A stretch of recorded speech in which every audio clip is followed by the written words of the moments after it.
Hello, and welcome back to another episode of Critical Reactions with your host, Bryan.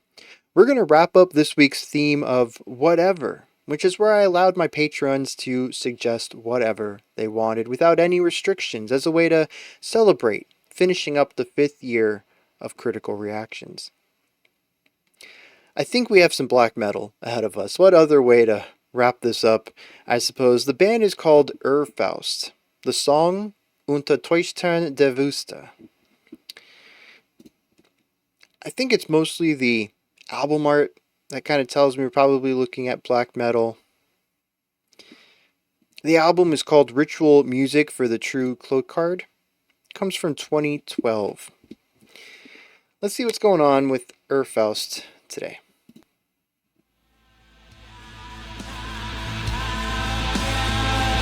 Ooh, you don't see a fade in too often.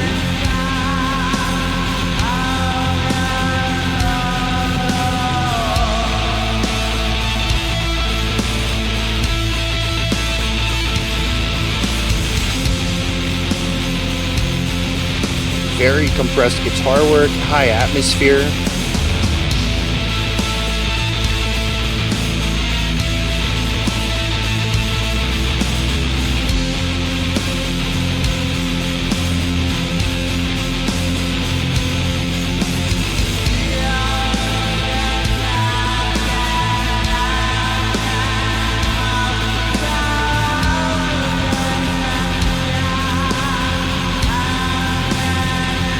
Okay, I'm kind of digging this. I think it's just the vocals providing melody on top of it.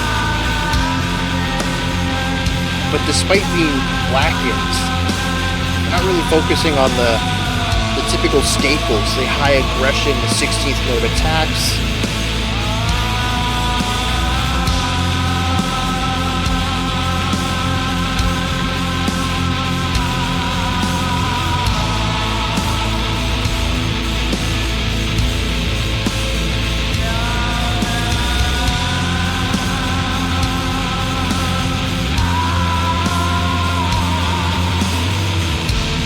I like the vibrato on the vocals too. That's very well done.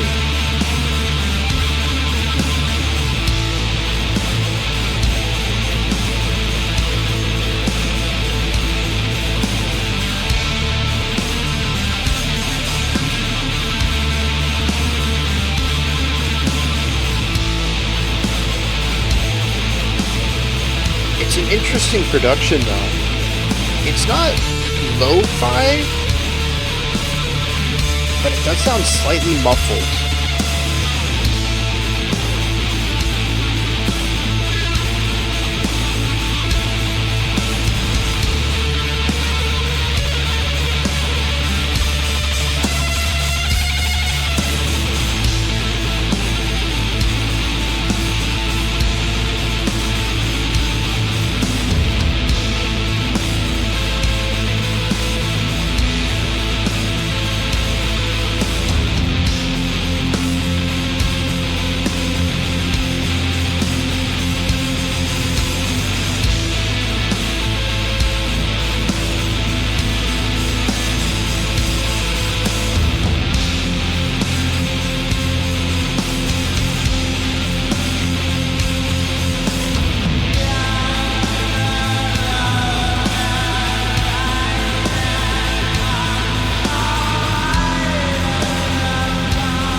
I wonder if the lyrics are the same. Regardless, though, musically, this is definitely an A, and that guitar solo would be a B, another A, back to a B.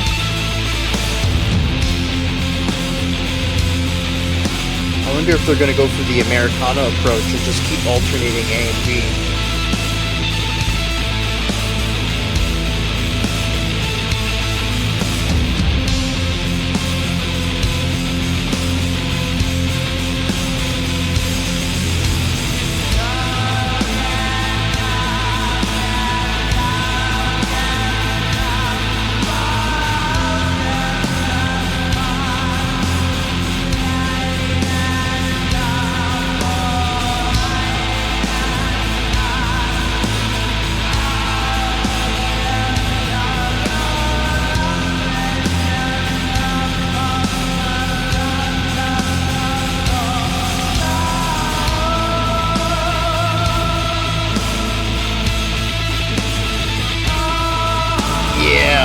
bringing the two halves together.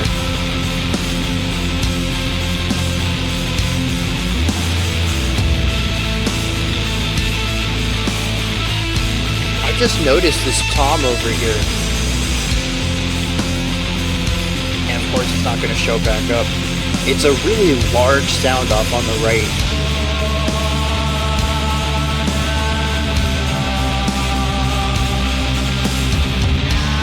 There it was.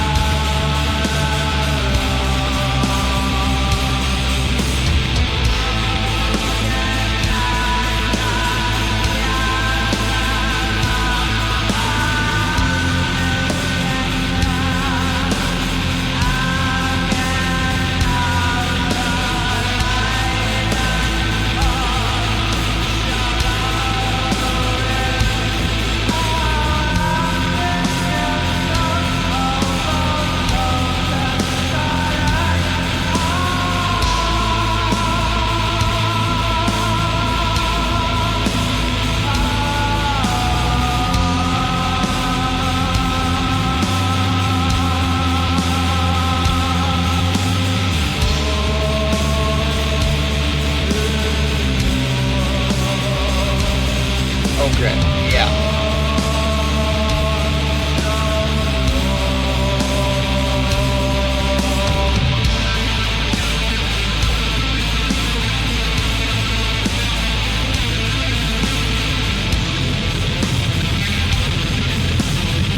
Ooh, lots of compression here.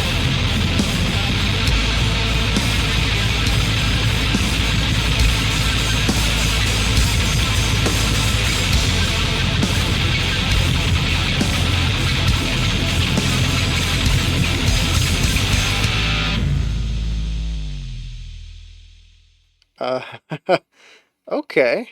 That's, I mean, that's one way to end a song.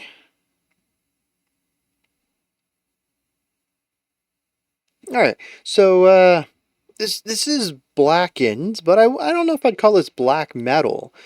I think it's, you know what, I am, right? Because I get into this idea where I focus on that third wave, sort of the stereotypical sound of black metal, and I forget that black metal actually has a rather rich history of exploring what the blackened sound can be outside of just 16th note bass kicks, blast beats, and 16th note strumming. I like this though.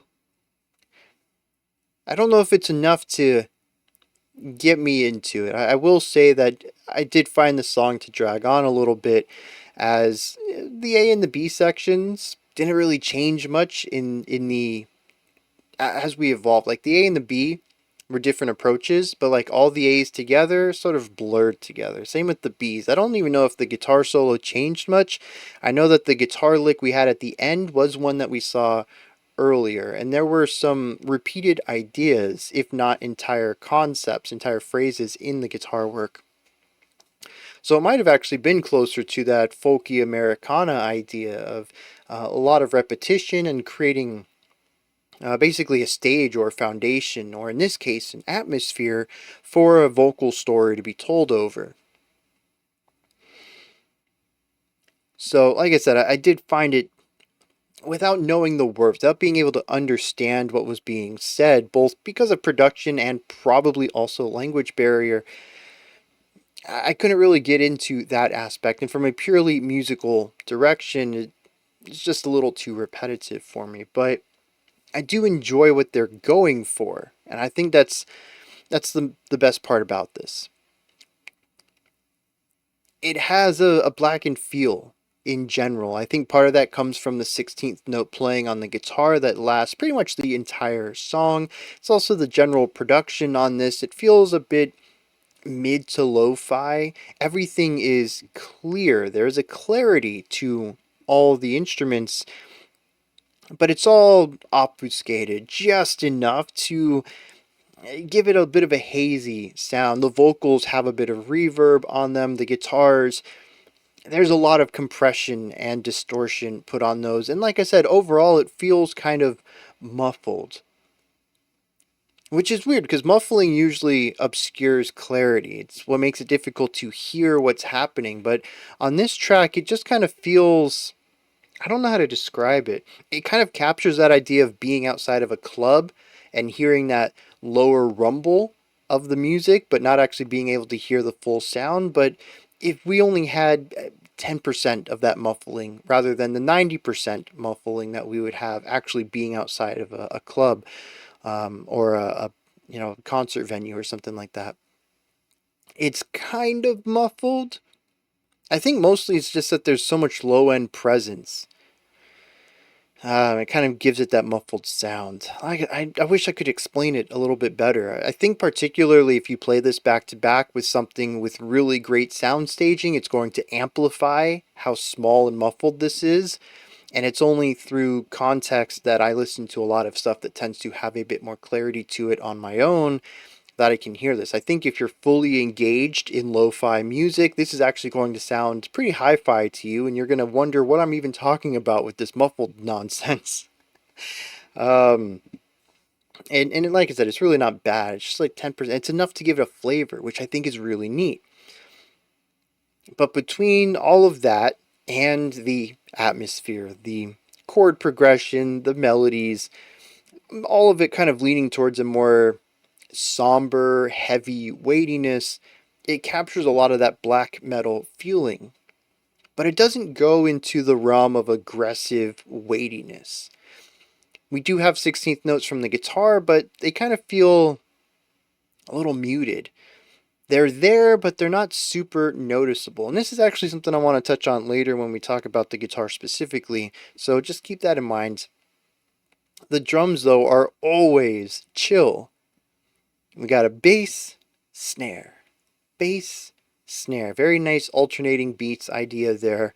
And they really don't ever get any more interesting than that. A couple of tom hits as accents at places. Interestingly, very prominent off on the right. I don't have anything else to add to that, but it is an interesting way of producing that, just giving it so much volume. But the drums stay relaxed this entire time, never going into blast beats, never going into double bass assaults. Just keeping it nice and chill, allowing the guitars to push forward that momentum, that speed in their 16th notes, and kind of keeping the song reined in through the drums. But the vocals also aren't harsh at all. In fact, they're kind of wailing. They're very high pitched. Pitch itself isn't even like an important thing. There's a lot of slurring between pitches, a lot of sliding up where they'll hit a syllable, ah, and they'll slide into another pitch without actually changing the syllable. We hear a lot of that in here. And so we just hear a lot of elements where the pitch isn't quite important. I would even wager to say that some of the pitches in here were probably quite a bit flat or sharp, nothing really landing perfectly where it needs to be, or as close as perfect as humans can do.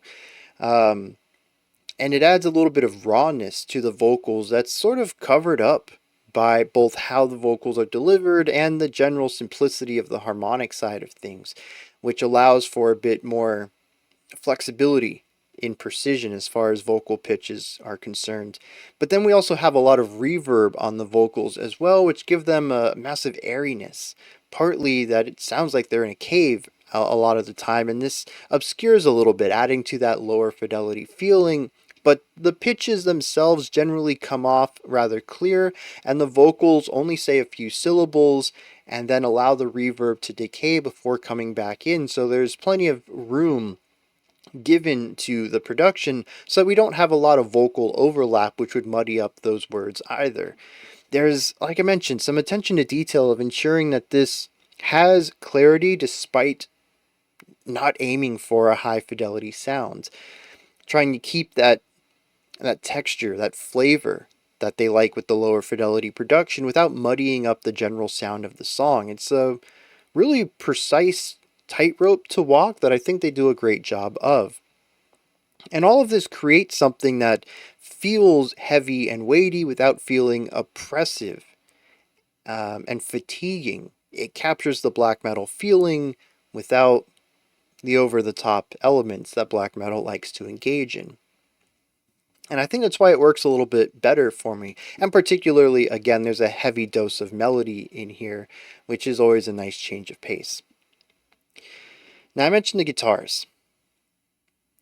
There is a wall of sound element to this, but it isn't perfect. And this intrigues me. I wonder if this is by design or if it's just how things happen. Maybe they lucked onto this sound. Maybe they're not even aware that this sound is existing within it.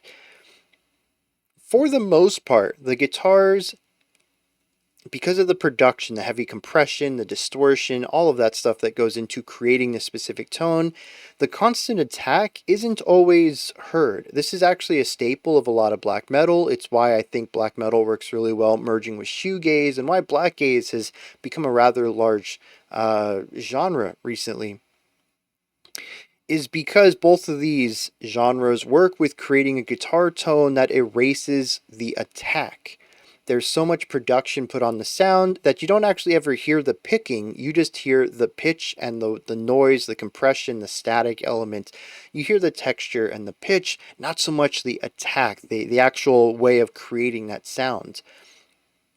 Here, though, it's a little bit of a mix there. There are certainly parts in here where I can't hear the attack as clearly, but then it comes to some portions and I can. It becomes very clear that I can hear those attacks. And I'm not sure why they would choose to do that sometimes and not other times. Again, maybe it's just a complete production thing where however they're producing this guitar tone, it's just ways of picking show up clearer than other ways. I honestly have no idea what goes into it. But I think where it shows up most prominently is in the guitar solo sections. And again, it's not 100% of the time, but there are specific passages in it, particularly when we're changing pitches, which actually might be the clue that I need. It's possible that they're changing strings, and that's where we begin to hear a little bit more of the attack. Anyways, regardless, I can hear individual strings getting picked here, rather than just this wall of sound coming from the guitar. I find this to be really interesting because it creates a contrast in the track that none of the other instruments really dabble in at all. The drums are fairly consistent throughout. The vocals have their one style, their one range, their one production. Even black metal in general prefers to stick with a single concept. Dynamics and contrast is one of my biggest sticking points when it comes to black metal, is that they're just a bit static. And so it's really nice to hear this, a bit of change in how the guitars are interpreted and heard. I quite enjoyed that. And it also allowed me to hear the melody of the guitars a little bit more, as I could hear when notes were changing rather than just kind of feeling this wall of sound morph into different pitches. I can hear these points of attack knowing that these are new notes, and I can hear the pitch change with them, and it allows me just to understand what the guitars are doing a lot better. And I found that I enjoyed that quite a bit, and that allowed me to hear a bit more of the melody within the guitar work and the increased clarity of the vocal melody versus goblin noises that a lot of black metal vocalists use. This song ended up capturing the atmosphere and feeling of a black metal track, which I tend to, it's okay. It's not something I dislike. It's not really something I go out of my way to find, but it pairs that with melody, which is the thing that I ask for the most in black metal. It's just my own bias. I know black metal musicians typically aren't too concerned with that. I like it to be a forefront of what I listen to, though. And I think this does a great job of, like I said, kind of capturing what I think black metal does best, and finding that bridge, the thing that I enjoy most in music, and smashing those two together to create something I find quite interesting. And that's about it. Like I said, we have the A, we have the B. Not much changes between those, and definitely not much changes as we continue to come back to those. I'm going to see if I can find some lyrics for this, and then we're going to wrap this one up. Well, I couldn't find any lyrics for this. However, over on Metal Archives, I noticed that this album, Ritual Music for the True Clocard, is a compilation album. And that this song actually comes off of a split that they did with a band called Joyless. And this song comes from that split, which is from 2009, not from 2012. They also did a split with Ruins of Everest just before this. So they seem to be a little on the lesser known side of things, but they are doing splits with some bigger bands, which is pretty cool. But again, no lyrics on this. I checked their Bandcamp, I checked Genius, I checked Metal Archives. Nothing. So we're just going to wrap this one up. These are my thoughts on Unter Töchtern der Wüste by Urfaust. Urfaust. That is a lot of stuff for me to say with a very American set of muscles. Um, Anyways, what are your thoughts? Did you enjoy this? Is there anything that stood out to you? Anything that you'd like to add on to what I said or correct me on? Also, how good was my pronunciation? I'm sure the first one was a lot better than this one, but I'm kind of curious. I try to be as accurate as I can while probably still having a very American accent to it. But also, if you have any interpretations on this track, if you have found the lyrics, if you have your own opinion on it, please put all that stuff and any other thoughts you might have in the comments section. Above that, in the description box, you'll find a link to Linktree. Takes you here. You can find links to my music, ways to support the channel, a link to the Discord server, and so much more. Above that, if you could, like, subscribe, and ring the bell. I greatly appreciate all three of those. That wraps it up for today. I'll be back tomorrow, 5 p.m. Eastern Standard Time, 10 p.m. UTC as usual. We're going to wrap up this year with a final album reaction. And then I'm out. I'm going to take my 2-week biannual, what is it called? A break? Why can't I think of that word? And I'll be back on January 5th, I believe. Yeah, with the live stream, and January 6th will begin the first week of reactions of 2025. So, if I don't catch you tomorrow on that album review, y'all have a fantastic holiday season, and I'll see you in a couple of weeks. Until next time, remember to be critical, not cynical, of the music you listen to, and have a fantastic morning, afternoon, or evening, whenever you choose to watch my videos.